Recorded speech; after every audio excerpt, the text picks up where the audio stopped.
Queridos, bom dia a todos. Estamos começando o ano de 2020. Hoje, dia 25 de janeiro, nossa primeira aula do ano. E o tema de hoje é a aproximação pela historicidade do mundo do outro. E para nós trabalharmos essa estrada, esse caminhar, vamos fazer uma rápida síntese, revivendo alguns conceitos básicos que percorremos durante toda a formação no ano passado até o momento.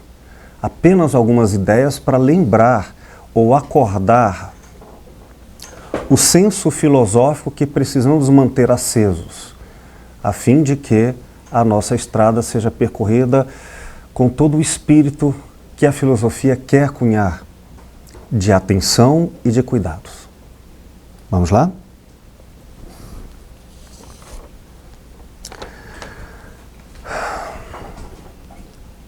Sempre lembramos que o que caracteriza a filosofia,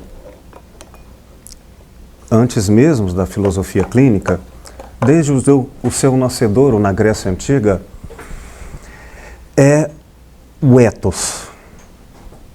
Ethos é uma palavra que adequada para fazer uma síntese, uma imagem. Ethos é casa. Casa no sentido de morada. No português diríamos algo mais parecido como lar.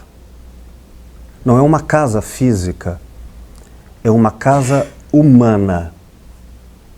Portanto, é uma casa que não está lá fora, independente de nós, mas ela só existe se for por nós construída. Esta casa é uma espécie de sensação íntima de estarmos desabrigados e carentes de abrigo.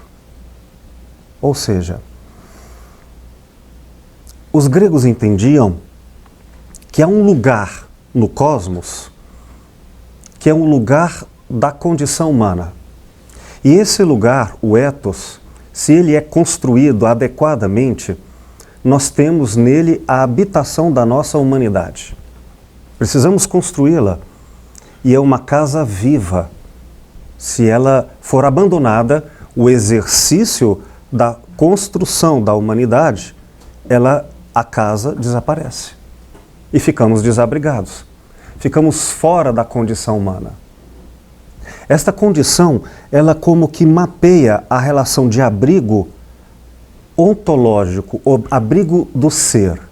Isto é, dentro dessa casa, nós somos, e nos sentimos e nos fortalecemos em nossa humanidade. Fora dessa casa, porque não a construímos, porque a desconstruímos, enfim, porque a casa não está presente pela ação, pois esta é uma casa feita por nós, é uma casa feita pela ação. Quando esta casa não está em nós, ou nós nela, nossa condição é fora de casa. Em português, fora da casinha. Fora de casa quer dizer fora da condição humana. É como se os gregos elaborassem metaforicamente a imagem de uma linha cercada como limítrofe que distinguiria a condição humana da desumanidade. Como se quisesse dizer, cuidado, preste atenção e, portanto, exercite esse cuidado para que você fique em casa. Pois se perder a sua casa, perder a sua humanidade, entrar num limbo, porque não será como outros seres que não são humanos. A exemplo de outros animais, pedras, plantas, deuses e outras figuras. Ficará numa condição carente, desumano. O desumano, nessa condição, aqui eu me refiro ainda aos gregos, ele não é uma pedra, mas também não é um humano. Ele é um não humano. Isto é, a característica negativa é a característica da falta, não da ausência, mas da negligência. Significa que o homem nasceu para, segundo os gregos, e assim nasce a filosofia, para dar resposta, para dar exercício à condição humana. E esse trabalhar a condição humana foi o nascimento da filosofia. O que é fazer filosofia? Não é faculdade, é fazer a própria existência. Não é acontecer de estar aí, porque fisicamente, biologicamente está aí, parido no mundo. Não. É aquele que, tendo consciência racional no sentido amplo, porque entende as coisas, faz perguntas e tem inquietações sempre constantes e profundas, ele fica à busca de uma casa, o entendimento, a verdade, o sentido. Esta casa e o cuidado para mantê-la construída, os gregos chamaram de ética. Ética é o cuidado com o ser, o cuidado para que ele permaneça abrigado em sua condição. Portanto, o substantivo ser humano, a substância, digamos, a essência de quem somos, no grego, originalmente, ela também é constitutivamente verbo. Ser, tornar-se, fazer-se humano. Não somos de chofre e pronto. Somos numa inquietação constante que temos que fazer. Um fazimento, um trabalho que, por assim dizer, só termina quando perfeito. Não é meu caso. Essa inquietação, no entanto, que nos faz sempre reconstruir o sentido da vida, encontrar respostas e fazer perguntas, remodelar a casa, vai desenvolvendo diversas formas, modelos, decorações de casas, que seriam, equivalentemente, teorias, doutrinas, concepções, filosofias. Então há muitas casas, há muitas filosofias, há muitas respostas, há muitos modos de habitação, mas eis que nós, na condição humana, em nossa inquietude natural, nos sentimos compungidos a cuidar da nossa humanidade. O cuidado, ele tem como combustível essa inquietação, essa mescla de estar ao mesmo tempo, paradoxalmente, desde sempre humano e desde sempre inacabado. Desde sempre com a casa por ser feita, por ser refeita.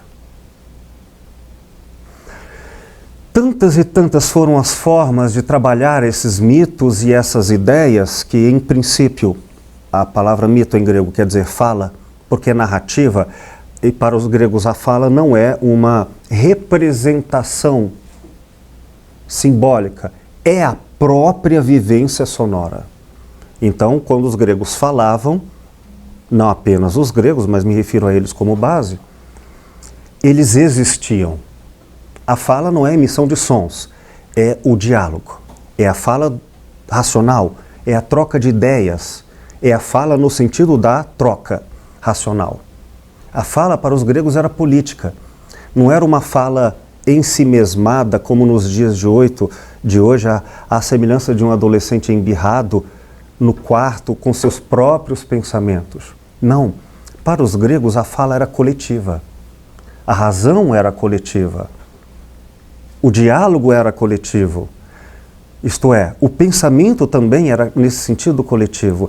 Então não era do indivíduo, como hoje nós pensamos como átomo separado, era da cidade, de todos.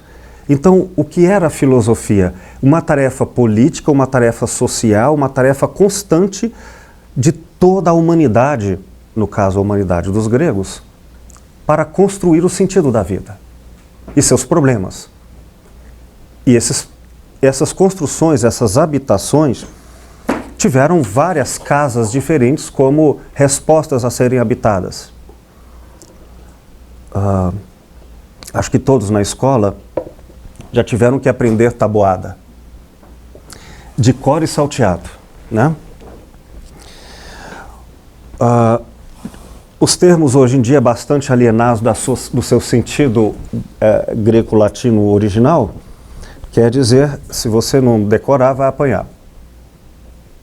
Mas do latim decore, originalmente quer dizer de todo o coração. Então não estamos falando em algo estéril, alienado, distante. Estamos falando em decorar, quer dizer, colocar o próprio coração no sentido de o coração da vida, a pulsão de vida, e dar sentido à vida.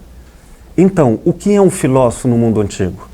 É aquele que fabrica, constrói um sentido de vida. Logo, perdão.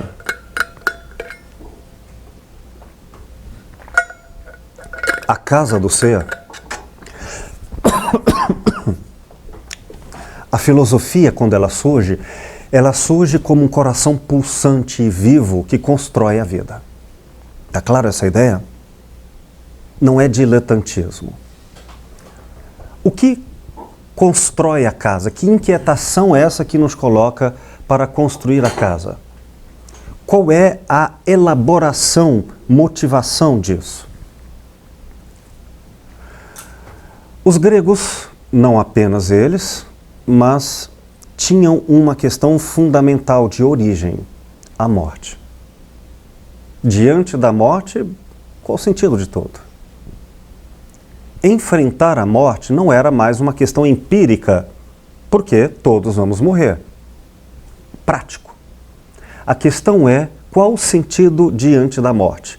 Então a ideia da morte, e assim, no nascimento da filosofia, século V e IV a.C., nesse universo, a morte e o sentido da vida foram conceitos de síntese que motivavam a construção da casa. A tragédia, a literatura, a filosofia estavam dando à noção da morte a ideia de o maior problema da existência e que precisavam enfrentar. O que seria então decorar uma casa? Tomemos Sócrates como ícone da cultura grega.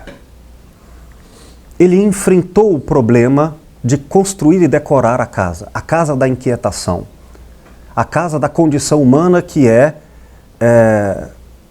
e agora? Qual o sentido da vida? O que me faz humano? O que faz a vida ter sentido? Então, na medida em que ele encontrava respostas, a casa era decorada. Quando Sócrates encontrou suas respostas, por exemplo, antes da morte física, a morte física era um problema apenas físico, mas a vida já tinha alcançado a sua plenitude para ele. Ele já estava desenvolvido, bem habitado na sua casa. Eu diria então, nos termos gregos, ele estava profundamente reerguido e elaborado em seu ethos. Ser ético nesse sentido, antes da resposta, para Aristóteles os problemas e as respostas eram um, para Platão era um outro, assim todos os filósofos com suas decorações próprias, o que todos eles tinham em comum, que era essa necessidade de construir um sentido, o ethos, uma casa, é a base da filosofia. Esta base, o ethos, faz com que, antes da resposta, que hoje chamamos episteme, conhecimento, verdade, antes da decoração dos quadros, do modo de ser, das teorias e doutrinas específicas, a questão fundamental que antecede a teoria ou as verdades é a ética. O impulso, a inquietação e o cuidado em construir uma resposta uma ação diante de uma inquietação inaugural. Mas, como nós estudamos no curso, um dos grandes historiadores da filosofia dos gregos, o francês Pierre Hadot, que é uma das bases teóricas da filosofia clínica, ele nos faz recuperar o sentido perdido da filosofia no seu nascedouro. Claro que a filosofia teve remodelagens e reinaugurações do que é ou não filosofia ao longo do tempo, o que é natural. Mas o sentido original da filosofia se perdeu. E Pierre Hadot coloca alguns marcos, e aqui eu cito apenas em síntese 2, dessa perda do sentido original do que é a filosofia. A primeira, ele apresenta como a escolástica. Quando surge o pré-julgamento, a crença, a fé de que a verdade já está revelada e o problema da verdade, o conhecimento já está resolvido. A filosofia então perde o seu sentido. A condição humana, a resposta humana ao que é o ser humano, não é mais uma pergunta, está respondido. E está respondido pelas Escrituras. O que resta ao conhecimento? Apenas uma função instrumental e secundária. Aprender as letras, aprender a lógica, aprender a lidar com as questões práticas da vida, mas a essência e os problemas fundamentais da vida foram resolvidos pela fé. Filosofia passa então a se tornar serva da teologia. O que a filosofia tinha em sua origem não era a resposta, mas a pergunta. O que nesse sentido a condição humana no nascimento da filosofia coloca é uma questão que é basicamente um sofrimento no sentido de e agora, José? Lembrando o poema de Drummond. E a vida? Não numa questão prática, mas numa questão que atinge, a exemplo da noção de mortalidade dos gregos, a totalidade, o amplo, o profundo sentido da vida. Então, um problema dessa natureza existencial, os gregos elaboraram a partir do conceito de morte, é um problema filosófico, ou seja, aquele que é essencialmente o problema da vida, seja ele qual for. Seja no âmbito da política, no âmbito da religião, no âmbito da ética, da ciência, é sempre originalmente uma questão essencial. Não é uma questão periférica. Mas a filosofia perdeu o seu estatuto filosófico original na Idade Média. Como nos lembra Pierre Hadot, convertendo a antiga formação grega para um conhecimento instrumental acessório. Há considerações muito sobre esse assunto, mas é apenas uma introdução, relembrando aulas passadas. No mundo moderno, sobretudo com as revoluções industriais e o fortalecimento do capitalismo, não do humanismo, isto é, o capital, os meios de produção, as coisas, a compra e a venda, o movimento da vida apenas enquanto movimento de coisas, isto é, uma sociedade de produção e consumo, todos os conhecimentos se tornaram prioritariamente, em termos sociológicos, como secundários, instrumentais. Como se faz inglês instrumental? Letras instrumental. Não para eu ser, questão ontológica, o ser. Para eu ser essencialmente. É uma redundância, ser essencial. Mas é para eu apenas ter poder. Francis Bacon, em 1600, na data de 1600, publica a obra chamada Novo Organon, para parodiar a obra de Aristóteles chamada Organon, quer dizer, uma nova lógica. órgão, o termo latino para o que só no mundo moderno foi chamado de lógica, instrumento. Em Aristóteles, a lógica é a forma de compreender a essência da vida. Organizar e entender a ordem do mundo, o mundo dos gregos. Ou seja, a razão e a lógica eram para os gregos a própria realidade. O mundo é lógico. Compreender a lógica é compreender a essência, o ser do mundo. É claro que esta é uma, entre outras leituras na filosofia antiga. Mas o que é um novo órgão?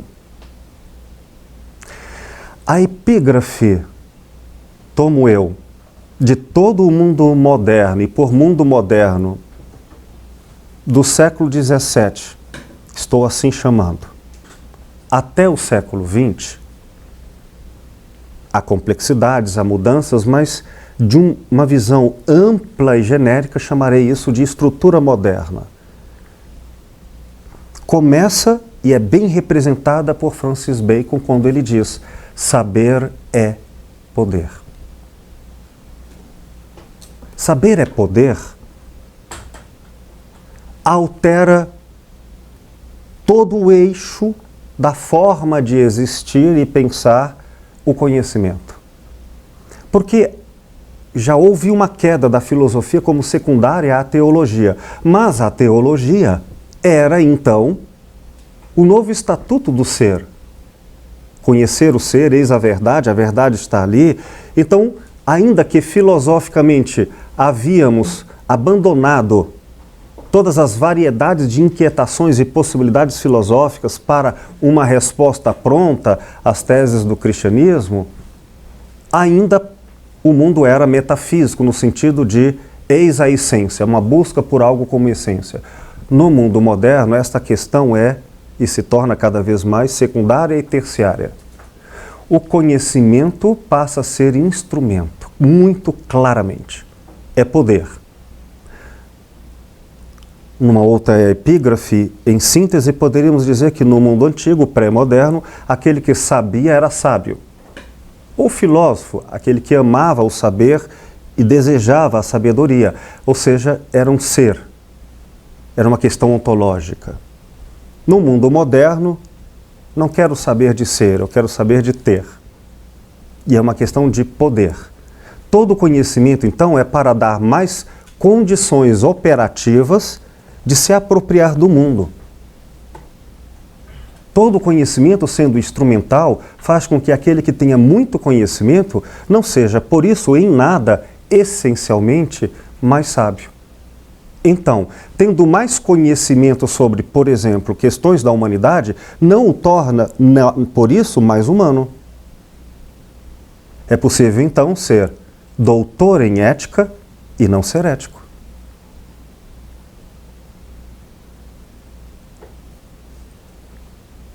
O clichê, não direi mais epígrafe, da nossa época é o que você vai ser quando crescer. Pergunta feita às crianças. O que? E revela bem colocado, porque não é quem, e sim o que. Cuja resposta também não pode ser livre e filosoficamente uma inquietação do ser filosoficamente de origem buscando o sentido da vida. Não. A pergunta é retórica. Eu quero apenas que você me responda o que eu já quero saber, sem variação de resposta. O que você quer ser? É, resposta, uma profissão. Por profissão, não estamos falando mais o sentido filosófico. Por exemplo, eu quero ser médico, portanto, ser a essência, ao ser médico, será simultaneamente, na medida em que é médico, em que faz exercícios de medicina, ele se faz como ser. Então a medicina é uma operação prática, mas um exercício filosófico de dar sentido à vida. Isso seria, no mundo antigo, uma espécie de medicina. Estou usando um termo anacronicamente, né? Se exportássemos o médico de hoje no mundo para o mundo antigo. Mas nossas profissões atuais não carregam sentidos ontológicos. São sentidos instrumentais. Então, basicamente, quando eu digo que tem uma profissão, não estou falando em saber no sentido da reflexão filosófica, sentido da vida, compreensão da realidade, apenas em conhecimentos que até eu não terei sobre eles profundidade semântica ou filosófica. Isto é, eu não sei qual o sentido disso, eu só sei para que serve e uso. Aí eu posso ser, por exemplo, um psicólogo sem ser essencialmente um psicólogo, mas apenas o conhecer técnicas e aplicá-las. Eu posso ser médico, professor, marceneiro, como um ser que aprendeu técnicas e todo o seu conhecimento o deixou acumulado de coisas e poderes, não de essências. O resultado, temos muito conhecimento, e olha lá que na nossa formação brasileira, até isso falta nas escolas. O conhecimento estéreo e instrumental, até isso. Mas aqueles que o têm, não têm, por isso, humanidade. Então são seres com grande conhecimento, na medida em que esse conhecimento está vinculado à noção de poder, e poder só é válido na medida em que, no mundo industrial, lembrando, vivemos para além do mundo industrial, só estou usando isso como uma representação da modernidade. Na medida em que surge o conhecimento instrumental, nós estamos falando em profissão. Você vai fazer filosofia para quê? Você não vai ganhar dinheiro com isso? Ah, não.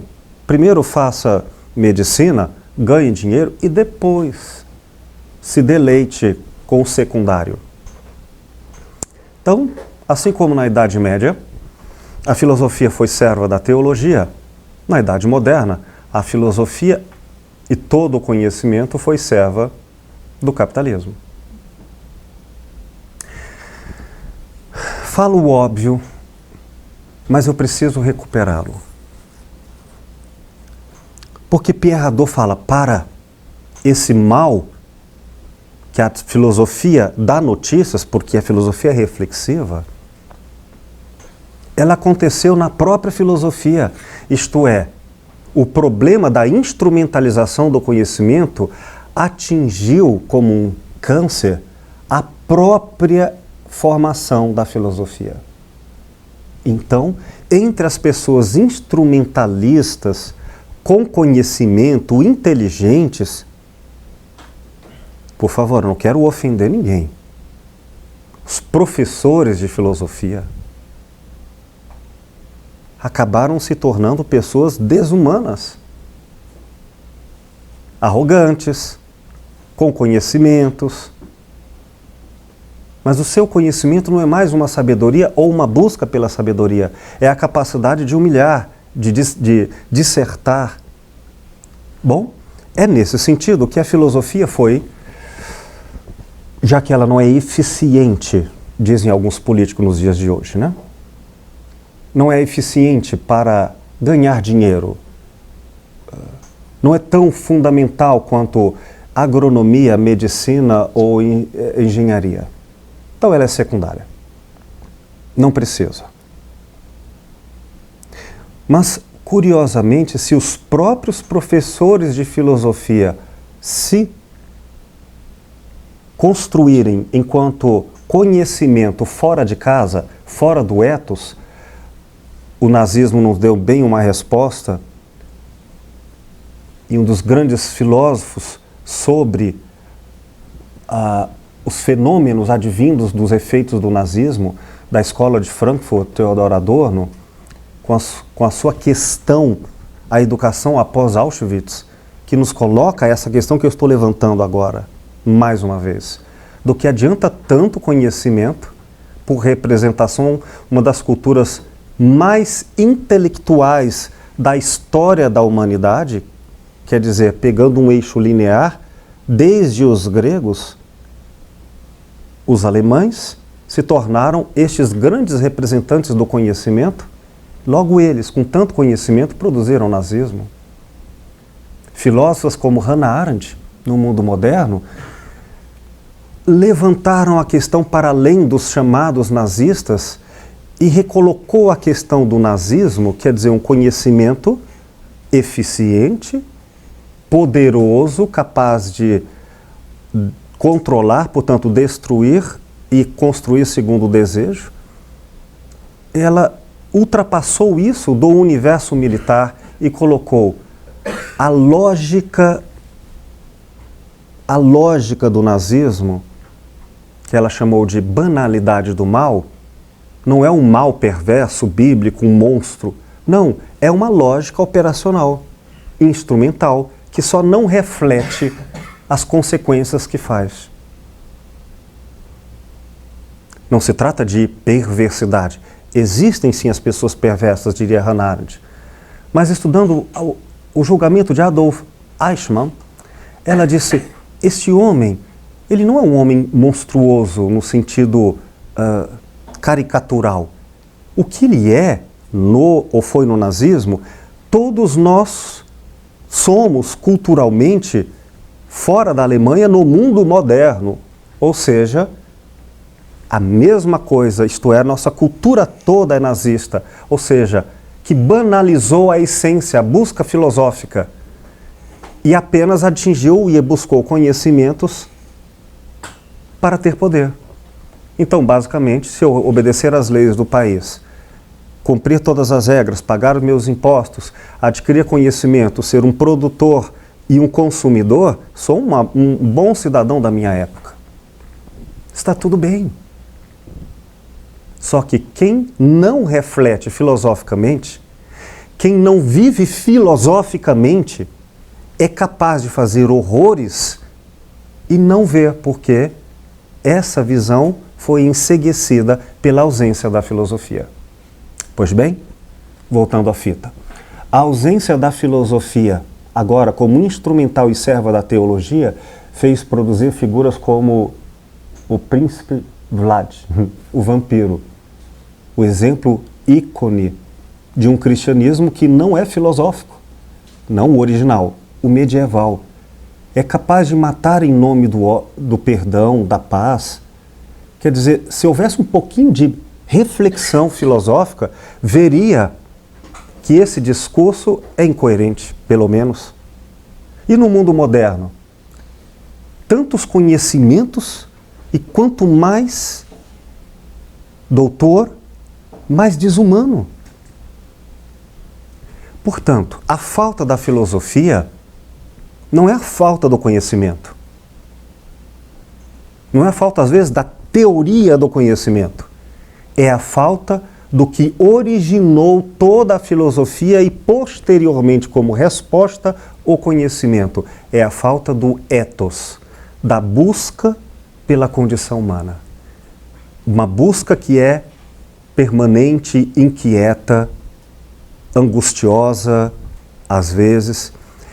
Esta crise filosófica original, que chamamos de crise existencial, que não é uma coisa ruim, é a coisa humana, o fenômeno humano, quando ela acontece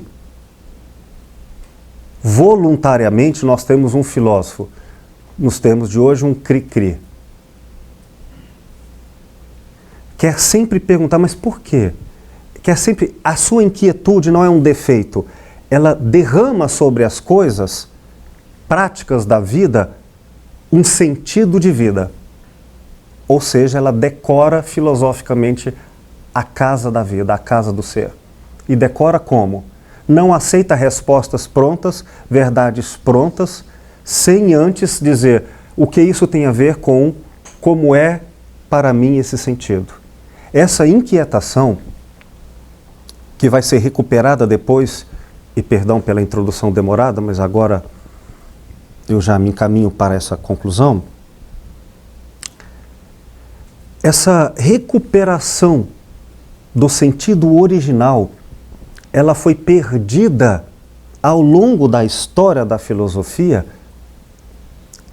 de tal forma que Emanuel Levinas, um dos grandes filósofos lituanos da alteridade, desses que surgem questionando o fenômeno do nazismo e para que tanto conhecimento se isso nos desumaniza, ele recupera e diz a questão original da filosofia, porque esta será a nossa questão em filosofia clínica, a alteridade.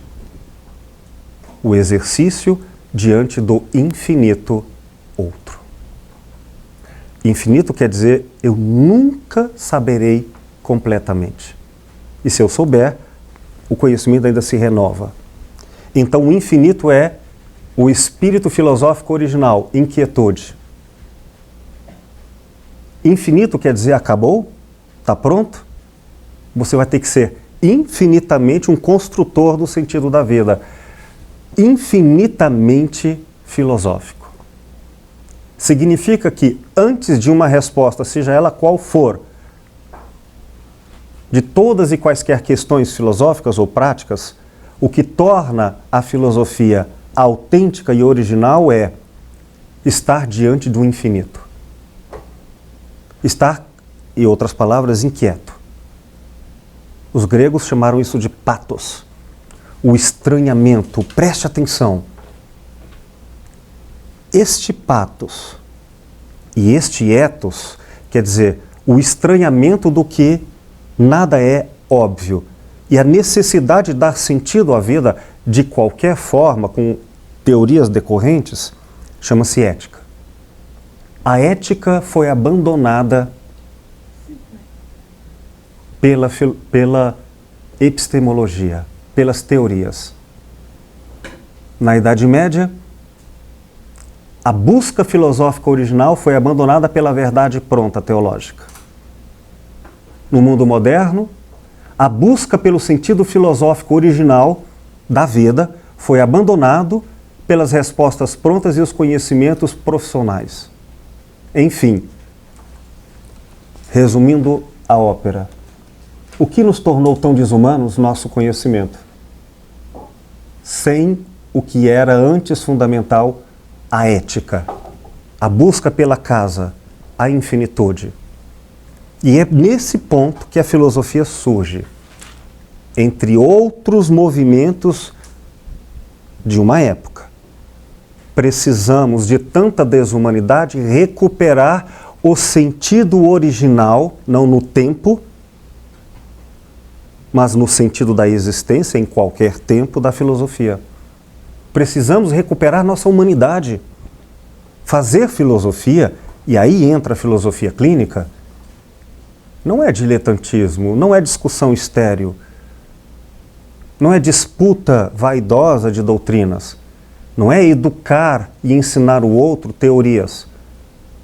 É partilhar com ele nossa humanidade, que é a tarefa ética de cuidar da nossa casa. A casa, o ethos. Então a ética antecede a epistemologia.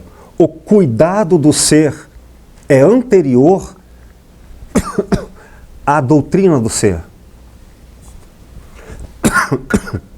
É nesse sentido, então, que a filosofia ressurge quando nossa época começa a acumular horrores de conhecimentos antes úteis, agora ineficientes e inautênticos. Então, por exemplo, estuda muito, ganha muito dinheiro, não é o meu caso. Faz muitas coisas, tem muitas opiniões, um tanto de coisas e a vida não tem sentido.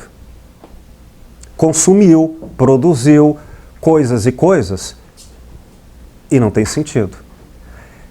É aí que a filosofia ressurge no cotidiano, nas escolas, nos hospitais, na rua, como os gregos, na praça pública, porque a filosofia agora está atuando onde, por muito tempo, ela negligenciou em termos de formação humana.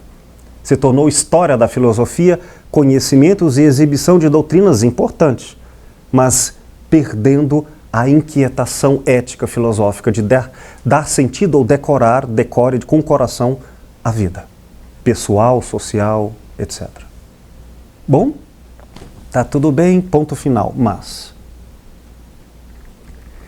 eis que algumas pessoas com muitas teorias, entre elas teorias médicas, respostas, quero dizer, psiquiátricas, psicológicas, sociológicas, antropológicas, religiosas, enfim, qualquer pessoa está cheio de respostas, sabe muito, qualquer que seja sua fundamentação ou opinião, e não está aguentando mais viver, está se sentindo desumano, desabrigado, inquieto, e os seus conhecimentos e saberes e coisas não estão dando conta da vida.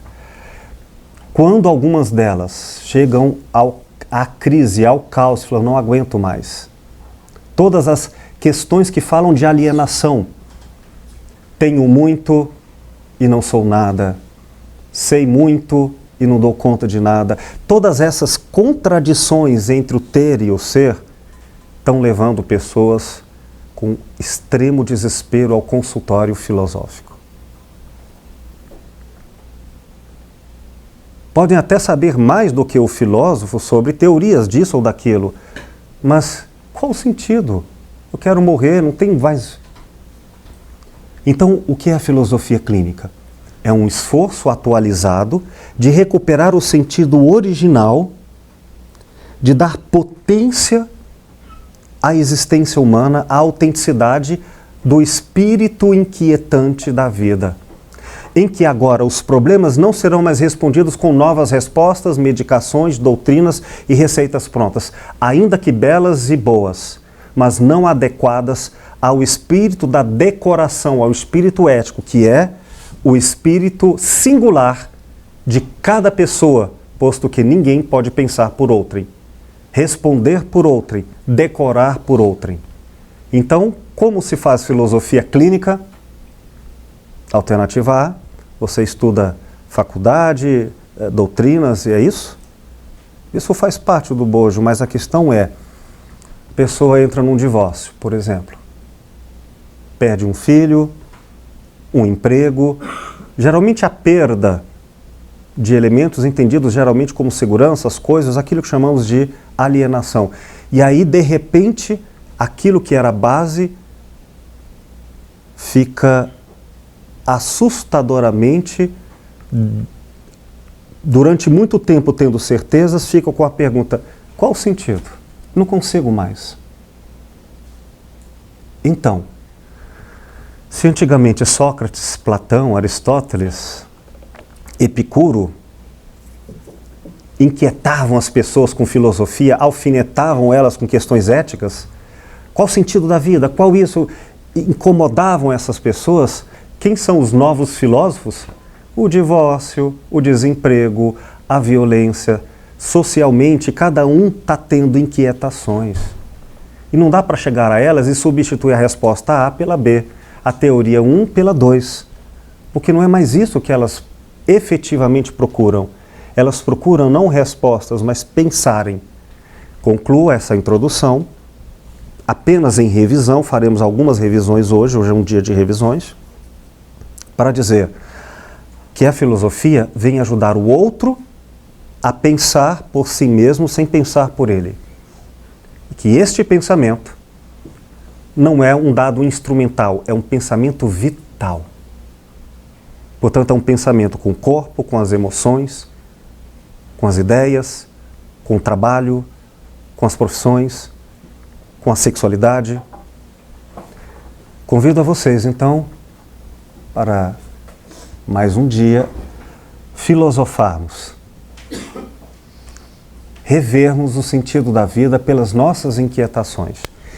E, se vocês não têm problemas, não se preocupem, eu trouxe muitos problemas para vocês, para a gente ficar bem acordado e aceso para isso. Muito obrigado pela introdução. Plim. Queridos, após nosso intervalo com conversações, dúvidas, respostas e novas inquietações a propósito do primeiro momento, vamos a um segundo momento de síntese do que trabalhamos até agora ao longo do curso, apenas com alguns elementos fundamentais, para que depois a gente exercite via vídeos algumas reflexões e práticas, exercícios filosóficos. A pretensão em filosofia clínica é respeitar a outridade. Por outridade, não é um não eu negativamente, é um outro eu. Outra existência, outra consciência, outro estatuto de ser. E este outro, a partir de Levinas, um dos autores fundamentais na fundamentação teórica da filosofia clínica, ele tem um sinônimo, infinito. Infinito quer dizer, todo conhecimento pode nos ajudar, pode nos atrapalhar, mas a minha distância em relação ao outro é infinita. É infinito a nossa possibilidade de nos constituirmos enquanto ser. Nesse sentido, respeitar o infinito é uma profunda escuta. E é uma escuta radical, isto é, ela tem raízes profundas. E essa escuta a que me refiro é uma analogia, poderia ser uma visão, né, poderia ser um toque, mas usando a analogia da escuta e não do ouvir, função do ouvido, da escuta é da atenção. E a escuta da infinitude do outro. Ou seja, o que há para além ou aquém, não só do meu conhecimento, mas da possibilidade de se saber racionalmente, que me dá notícias da dignidade e do direito de existir do outro. Ou seja, em filosofia clínica, ainda que eu não saiba nada sobre o outro, ou tudo que eu saiba a respeito do outro esteja errado, não é isto que me fundamenta direitos. É independente do conhecimento. Eu devo ter respeito ante a dignidade da existência do outro. Então o conhecimento, ele pode me ajudar, pode me atrapalhar, mas eu não preciso do conhecimento para ser ético. Porque a ética não virá por aquisição do saber, mas virá por reconhecimento na própria ignorância diante do outro. Não porque eu fui incompetente em não conseguir entender o outro, porque o outro em si mesmo ultrapassa qualquer conhecimento ou racionalidade. Enfim, nesse sentido, ele é inefável. O termo que damos a isso, em termos agora bem próximos na filosofia clínica, é singularidade. Singular, não no sentido quantitativo, mas no sentido fenomênico, é algo inigual. É algo de tal forma que, se eu usar qualquer referência para lhe esclarecer, já será secundário. Ele em si é único. A singularidade é algo mais radical do que a subjetividade. Por exemplo, quando eu falo em subjetividade, já distingo de objetividade. Quando eu falo em subjetividade, eu já faço uma marcação teórica sobre a natureza humana, a condição humana, a subjetividade enquanto valor, enquanto teoria. Já é um arcabouço, já é uma resposta, já é um óculos, já é uma teoria. E que bom que a gente tem conhecimentos na aproximação ao outro. Que bom que a gente tenha medicina, psicologia, história, a gente tenha muitos saberes para se aproximar do outro. O conhecimento pode nos ajudar, mas pode instrumentalizar a relação. Então, não é uma negação dos saberes psicológicos, psiquiátricos, médicos, de todos os outros saberes. É uma conversação, mas o que nos importa é respeitar o singular. O conhecimento é um caminho mas o convite é essencialmente um convite ao ethos, ao ser. Bom, então, e como aqui se trata apenas de uma síntese, não vou me aprofundar nos detalhes. Eu estou diante do outro, o outro chega em consultório, em filosofia clínica, como se dissesse de alguma forma: eu estou com muitos problemas, estou com muitas questões, eu estou confuso, oncotô, oncovô, quem coçou, eu estou com problemas e eu não estou conseguindo, sozinho, ter clareza e força e entendimento para seguir adiante e resolver meus problemas. Você pode me ajudar? O filósofo clínico: sim, eu posso. O que faz o filósofo clínico, então? Ele deve exercitar o patos, o estranhamento, a outridade, e dizer: eu estou diante do singular. Sobre essa pessoa já tem muitas respostas e verdades. Tem idade, gênero, classe social, valores, pareceres médicos. Eu tenho muitos conhecimentos, mas estes conhecimentos, como disse, são riscos de eu substituir a pessoa pelo conhecimento sobre ela. Por isso nós não faremos testes psicológicos ou médicos ou quaisquer testes diagnósticos com teorias prontas a respeito da subjetividade. O risco, o grande risco disso é nós perdermos a singularidade do outro. E ao invés de falarmos com o outro, falarmos com a teoria que temos sobre ele. E aí basicamente responda o que eu estou lhe perguntando, o que eu quero ouvir, e não mais o que foge dos meus parâmetros, das minhas métricas. E se eu for rigoroso com o singular, eu terei que questionar todas as métricas e todas as teorias junto com o outro. Portanto, a filosofia é algo profundamente inquietante. Quando ela diz assim: olha, eu tenho um transtorno obsessivo compulsivo, eu quero que você me ajude, eu vou tentar entender o que ela quer dizer com isso, psicologicamente, pessoalmente, e também o que quer dizer transtorno obsessivo compulsivo. Tudo que aparece agora vai ser submetido a uma outridade. Eu estou diante de um fenômeno. E se eu estou diante do outro, na radicalidade, na raiz do outro, eu não falo por ele. Eu não respondo por ele. Eu vou até ele e ele tem voz. Por isso é uma relação de vou ao outro no meu exercício de abertura para que o outro venha a mim em sua manifestação própria, autêntica. Então, quando nós procuramos respeitar o outro e cuidar do outro, nós nos preocupamos com a autenticidade. Uma questão longa, demorada, que eu não vou me demorar muito nela, mas o que é autenticamente outro?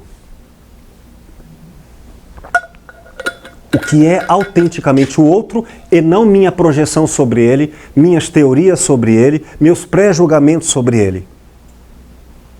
Tudo bem que eu possa pensar, elaborar, mas eu tenho que deixar claro que isso é assim para mim. E o outro?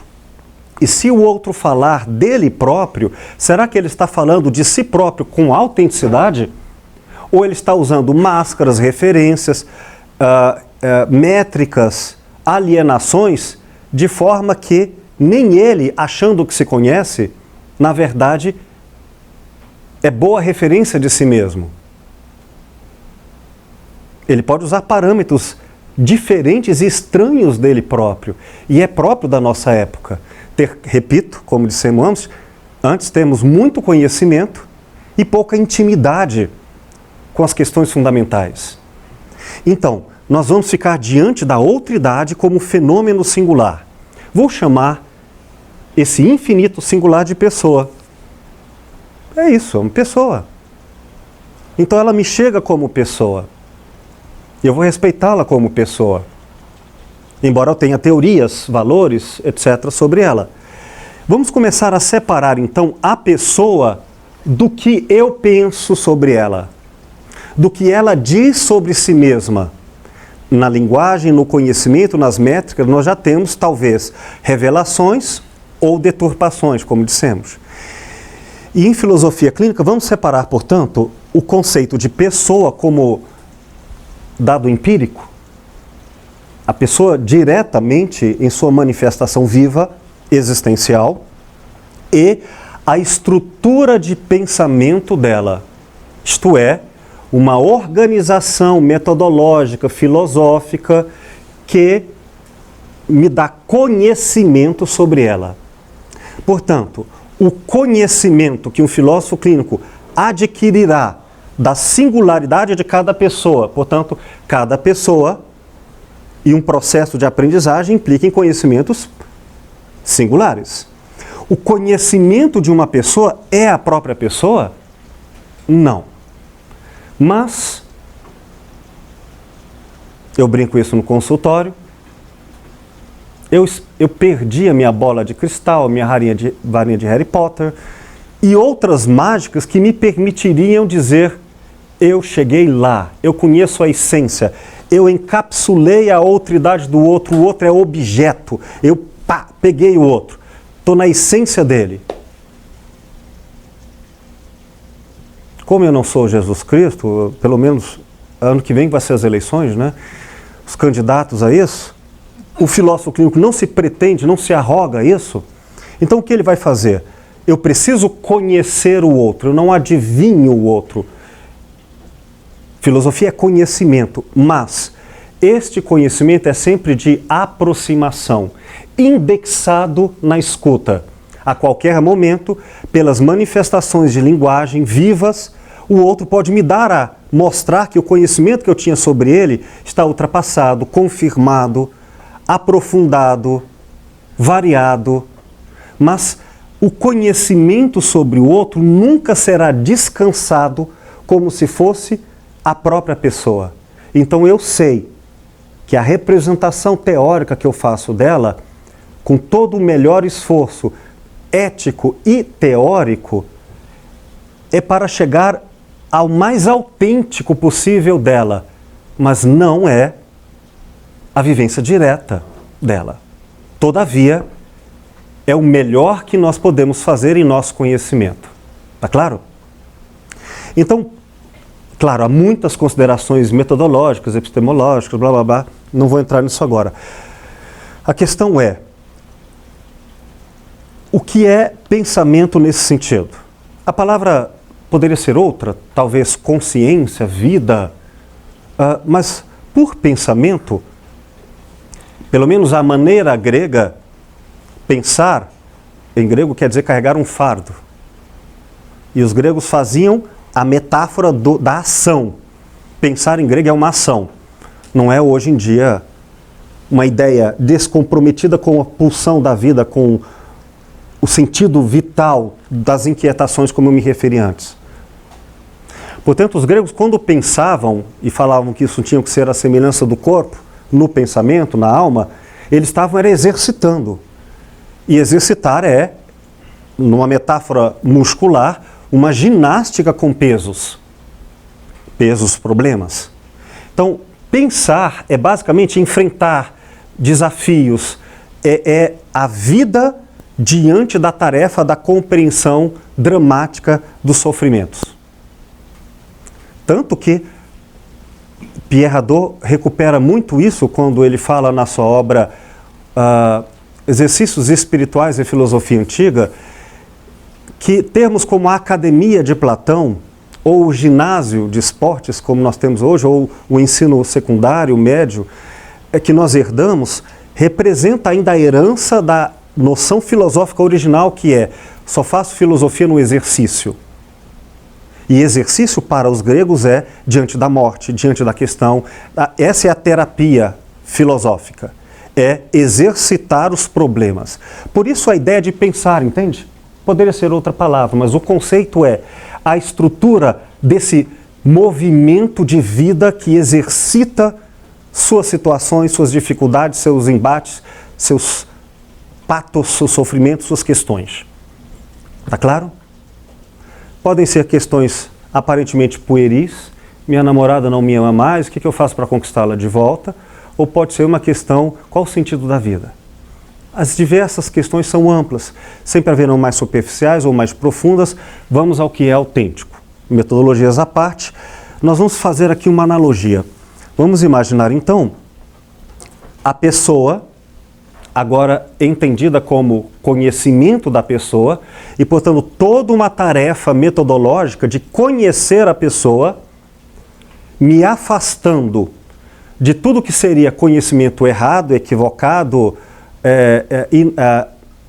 inadequado, e por aproximação, em termos de conhecimento, verdade, ultrapassando a subjetividade, conhecendo o singular. Então vamos dizer assim, numa analogia como um epicentro da consciência, essa autointuição do eu que a gente tem, vocês eu não sei, eu sei que eu existo, porque eu estou aqui. Tanto que aquelas perguntas cretinas, hipócritas, foi bom para você do que foi bom para mim?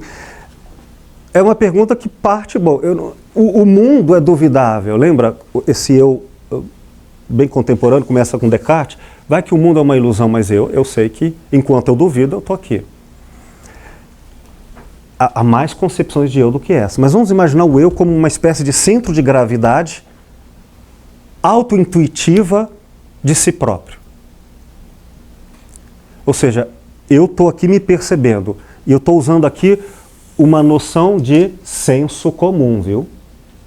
As pessoas normalmente acham que elas existem, seus dramas são centrais, a sua vida, e elas chegam ao consultório e usam à vontade o pronome pessoal. Eu, blá, blá, blá, blá, blá, eu, não sei o que, meu. Aí depois fala dos outros. Porque eu. Então vamos imaginar esse eu. Ok, então agora eu quero conhecer a estrutura de pensamento deste eu. Uma espécie de, metaforicamente, óculos. Não posso ver com os olhos dele enquanto exercício de alteridade, quer dizer, de racionalidade, eu posso ver com grande aproximação do olhar dele, o que me daria, em filosofia, um conhecimento ético, porque eu só vou conhecer o outro através dele, ao modo dele, sem teorias da subjetividade, embora as conheça como regras, e sim como interlocuções. Mas, essencialmente, eu não vou dialogar com outras teorias, eu vou dialogar com aquela pessoa. Tudo aquilo que chamaríamos assim, mais próximos desse epicentro do eu, é uma metáfora, tá? Espacial. Diríamos que isso aqui é determinante, num nível identitário. Então, poderíamos dizer com adjetivações, com predicativo, dizendo eu sou, e vem algumas coisas. Vamos colocar que podemos classificar, e aí eu já estou falando em estruturas de pensamento, classificar todo o conhecimento sobre alguém, estou saltando o problema metodológico da pesquisa, já indo direto para a possibilidade da resposta. Pesquisando sobre, supostamente bem pesquisado, tudo aquilo que tiver mais próximo de um nível de existência auto-identitária, tipo eu sou isso, chamaremos de esse conhecimento, essa informação sobre ela é determinante, no sentido existencial. De tal maneira que aquilo que é determinante, o predicado é a pessoa. Eu sou professor. Sujeito, verbo e predicado. Se professor for fundamental existencialmente na minha visão de mundo, na minha singularidade, então eu diria, se alguma coisa altera o fato de eu ser professor, para mais ou menos, bem ou mal, vai alterar o quê? A minha existência, minhas forças, minha autenticidade. Entendem? Agora, eu sou um professor e estou usando um sapato marrom. Talvez o sapato marrom, por incrível que pareça, seja mais importante a quem eu sou do que o fato de ser professor. Não sei. Repito, eu não vou usar teorias da subjetividade para responder previamente, a priori, sobre o outro, mas a partir dele.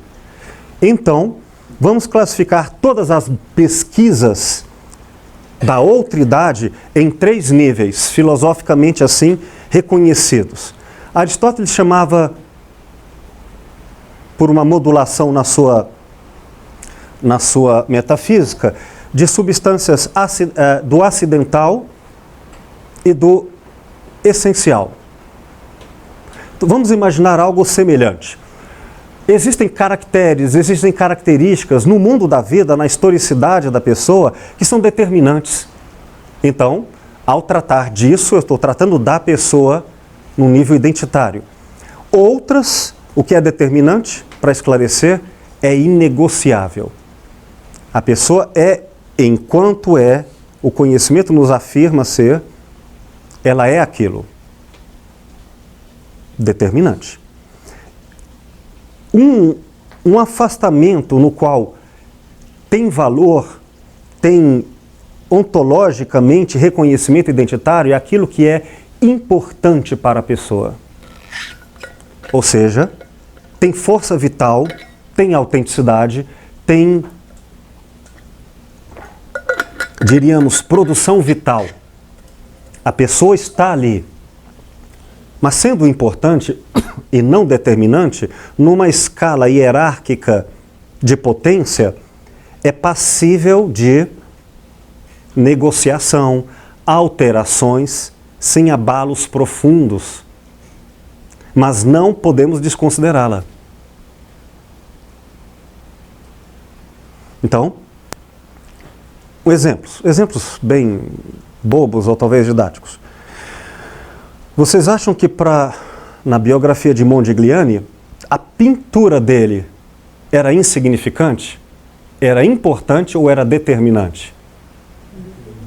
Determinante ao ponto dele ser um suicida. Preferia ele morrer e a obra dele não morrer. Se ele tivesse que morrer no processo, é o custo.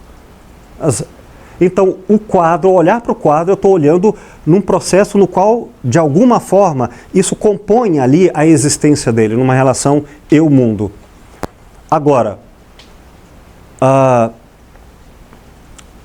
eu estou fazendo uma invenção.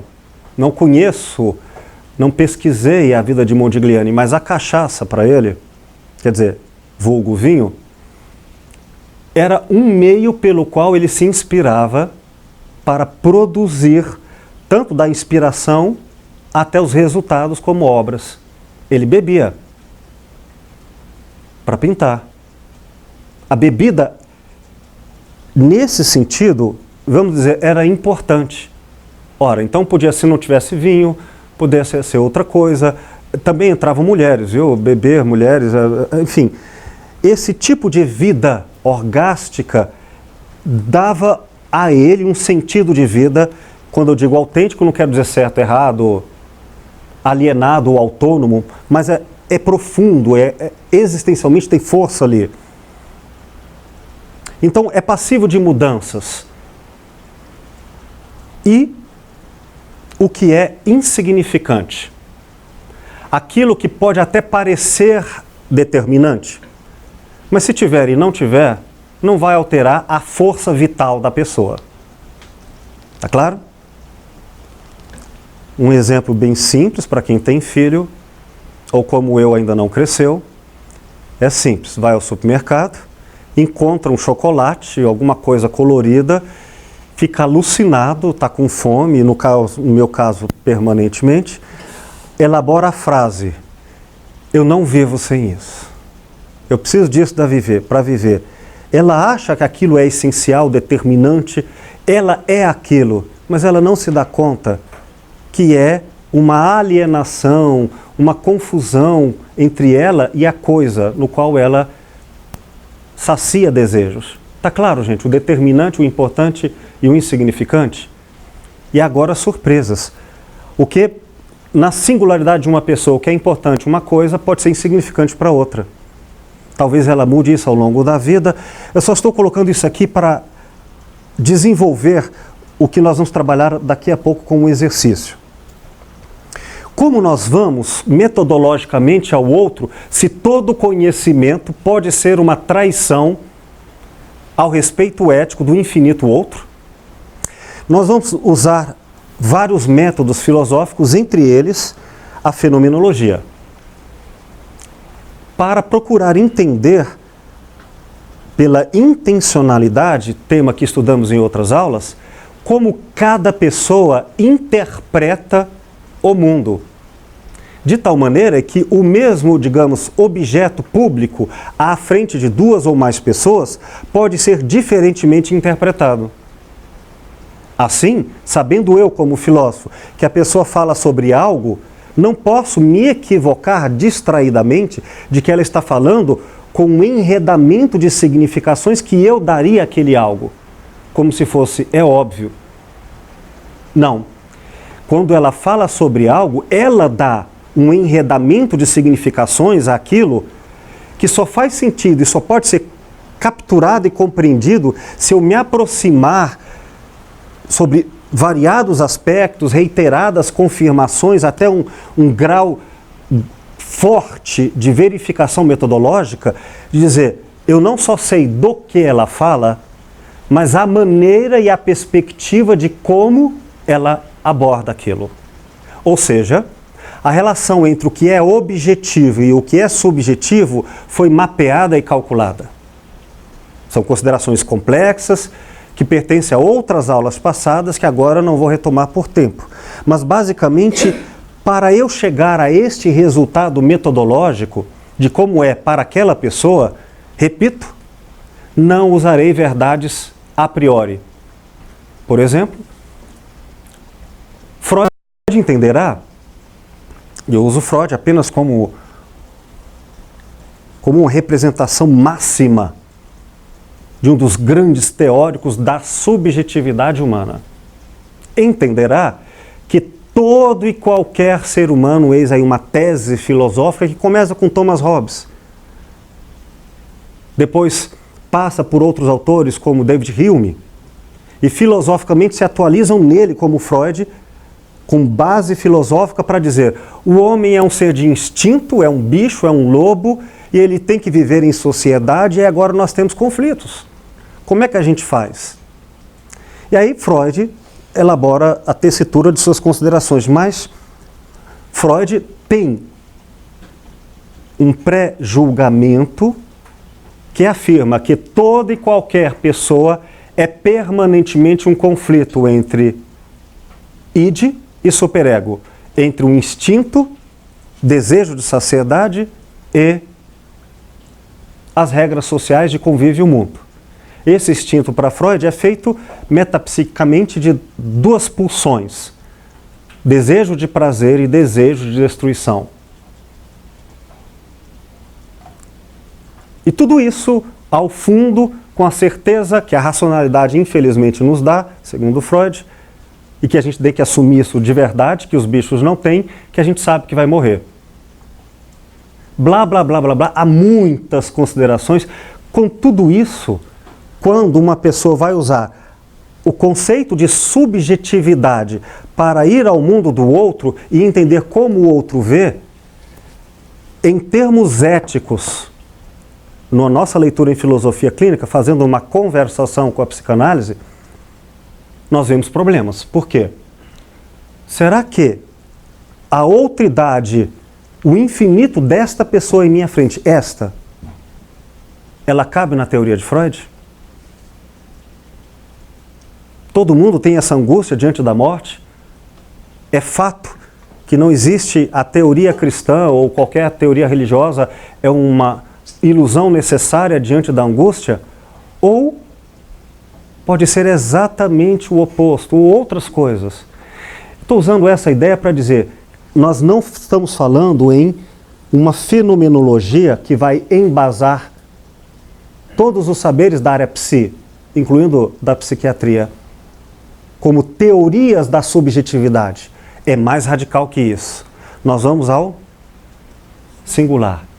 Então, eu conheço teorias, conceitos de subjetividade. As mulheres, para Viktor Frankl, é o sentido da vida, para Alexander Lau é o corpo. Então, tantas e tantas teorias que, se uma estiver verdadeira, a outra está falsa. Qual delas eu vou usar? Nenhuma, porque isso aqui não é psicologia, nem psiquiatria. São dignas e elas revelaram conhecimentos autênticos sobre vários estratos da condição humana. Mas eu não estou tratando da condição humana. De quem que eu estou tratando e atendendo? Esta pessoa. Esta pessoa merece mais do que uma teoria pronta sobre ela.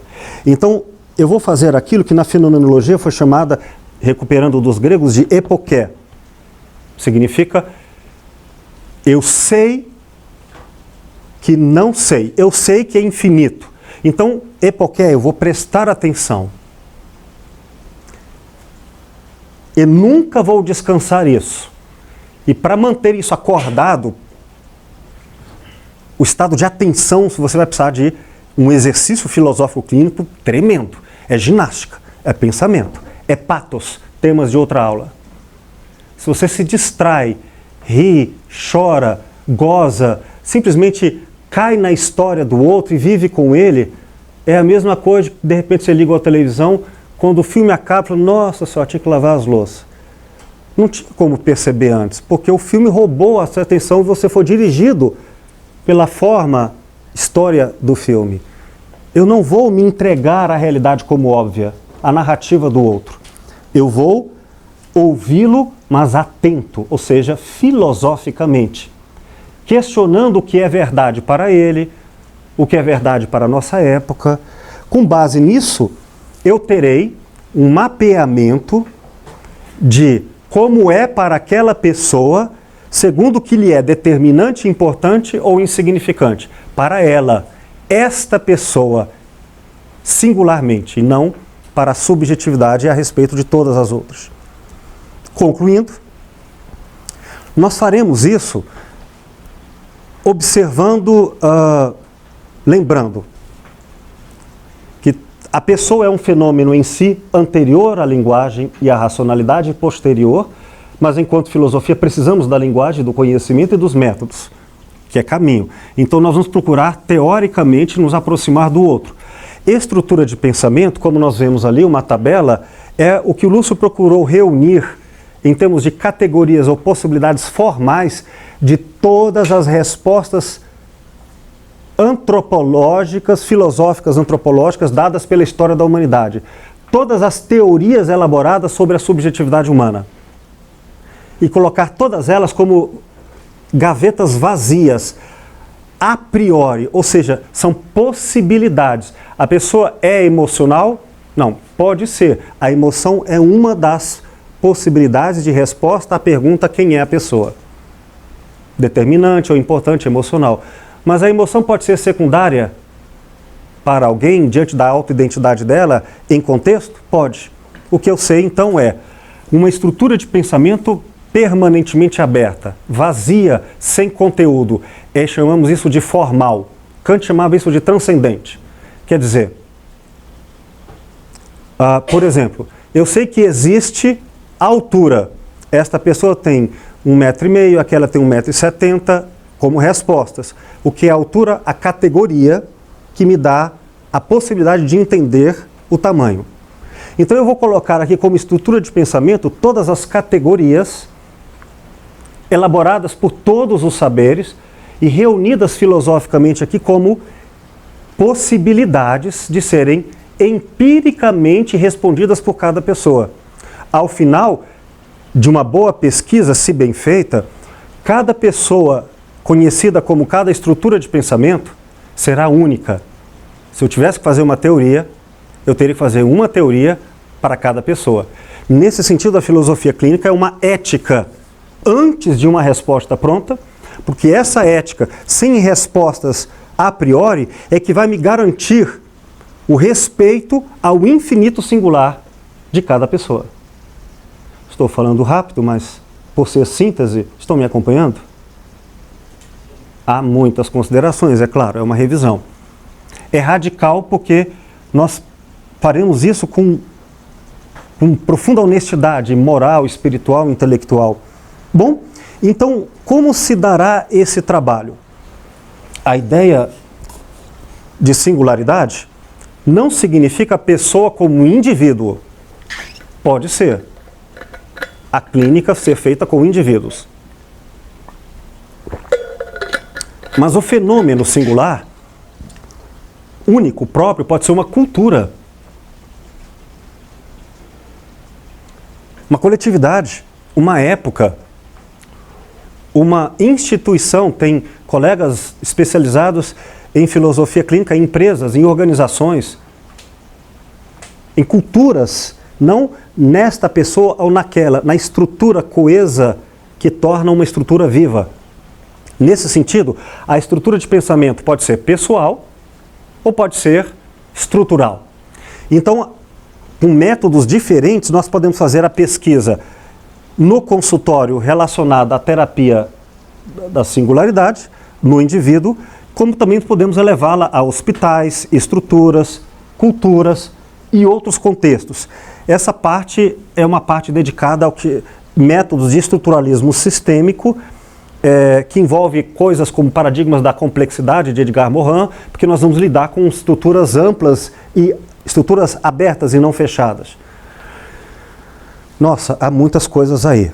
Mas agora vamos basicamente terminar essa segunda etapa de revisão com a seguinte pergunta: se todo conhecimento pode trair instrumentalmente a ética e o respeito ao infinito outro, como eu consigo ter conhecimento sem calcificar, engessar e amarrar o outro ao conhecimento? Bom, o trabalho será uma epistemologia artesanal. Por isso, um dos sinônimos de clínica em filosofia clínica é o arte. Arte no sentido grego da tekne, que é um trabalho constante que tem a ver com sentido ontológico. Eu não só faço coisas, mas eu faço a nossa humanidade. Um resumo bem simples é assim: quando um marceneiro, pensando na técnica, tekne, ou técnica em grego, é traduzido como arte. Aqui é técnica no mundo pré-industrial. Quando o marceneiro fazia uma cadeira, ele não só fazia uma cadeira em termos de produção, padrões e conhecimentos operativos que se universalizam nas características objetivas da cadeira. Ele também se fazia marceneiro ao fazer marcenaria. Como jardineiro ao fazer jardinagem, ele não só cuida de plantas, mas ele se constrói.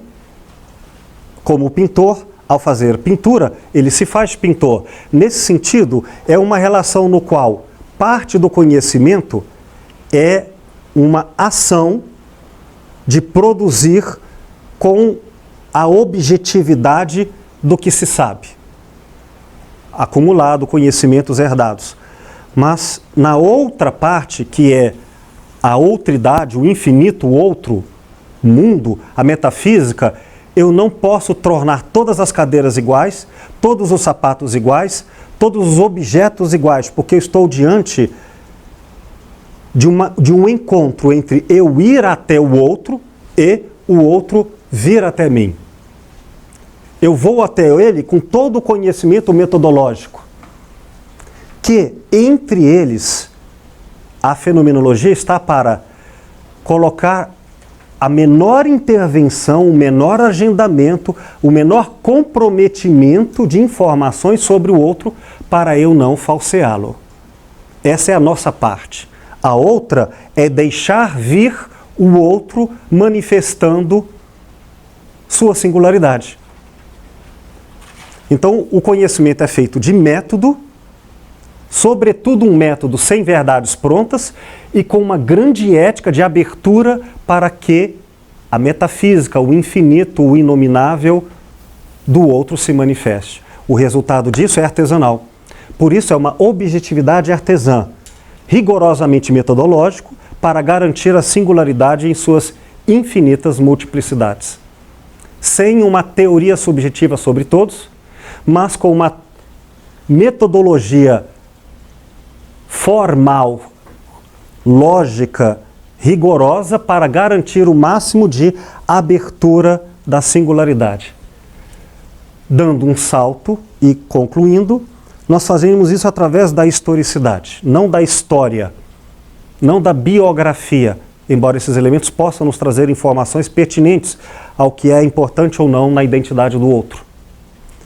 Mas por historicidade, o sufixo ad, quer dizer, a essência da história é o movimento vital, empreendido pela vontade, empreendido pela força vital. Já a história, ela é narrada por eixos teóricos, metodologicamente escolhidos, ou seja, a história nesta visão, a história naquela visão. A história não deixa o ambiente livre, ele obriga o conhecimento a se formatar pelo método.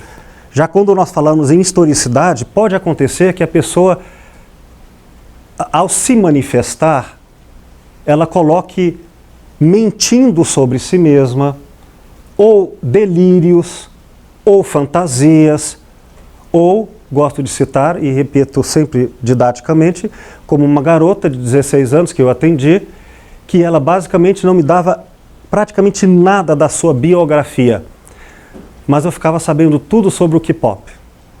Todas as músicas orientais, todo esse universo, mas fenomenologicamente, da maneira como ela descrevia esses objetos, eu começava a perceber o ponto de vista dela para a sua estrutura de pensamento. Então, nós estamos falando em historicidade sobre elementos que são verbais e não verbais em termos de linguagem, que ultrapassam a biografia. Está aqui? Apesar do cansaço, peço perdão, mas hoje eu me propus a fazer isso em visita aos colegas que estão chegando hoje, uma síntese bem compilada do que tratamos, para, após os intervalos comerciais, fazermos juntos um exercício prático, exercício. Pensar dói sim, viu? Tem que malhar o pensamento. Pensar é malhar. Vamos pensar. Vamos fazer uma análise filosófico-clínica de Homer Simpson. Uma personagem, a lembrança de que tem uma historicidade, tem uma narrativa, tem uma identidade, mas não tem uma biografia empírica. Nossos comerciais, por favor.